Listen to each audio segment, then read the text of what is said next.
పరిశుద్ధాత్మ దేవుడు నీతో ఇదే సెలవిస్తున్నాడు. ఏదైతే మూసిపోయిందని నువ్వు అనుకుంటున్నావో ఇక మళ్ళీ ఆరంభం కాబోతుంది. ఏ కుటుంబం అయితే ఇక సర్వనాశనం అయిపోయిందని నువ్వు బాధపడుతున్నావో ఆ కుటుంబం మళ్ళీ కట్టబడుతుంది. ఆ సేవ మళ్ళీ లేస్తుంది. ఆ ఉద్యోగ స్థితి అవకాశాలు, వ్యాపార అవకాశాలు మళ్ళీ వస్తాయి, మళ్ళీ లేస్తాయి, మళ్ళీ జరుగుతుంది. పరిశుద్ధాత్మ దేవుడు నీతో చెప్పే మాట ఏంటంటే మళ్ళీ ఉదయిస్తావు, నువ్వు గుడ్ న్యూస్ వింటావు. ఈ గుడ్ న్యూస్ ఏంటంటే నీ జీవితాన్ని, నీ ఉద్యోగాన్ని, నీ సమస్త పరిస్థితిని కూడా ఈ గుడ్ న్యూస్ మార్చేస్తుంది. నువ్వు వేరే వారందరి కూడా ఈ గుడ్ న్యూస్ చెప్తావు.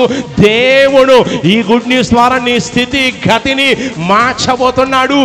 ఎవరైతే సువార్త చెప్పాలంటే భయపడుతూ ఉన్నారో ఇక వారంతా కూడా సువార్త గీతాలు పాడుచు, జెండాలు పట్టుకుంటూ యేసయ్యకు జై అని చెప్తూ ధైర్యంగా ఇక సువార్త చెప్పే విధంగా దేవుడు గుడ్ న్యూస్ నీకు ఇవ్వబోతున్నాడు.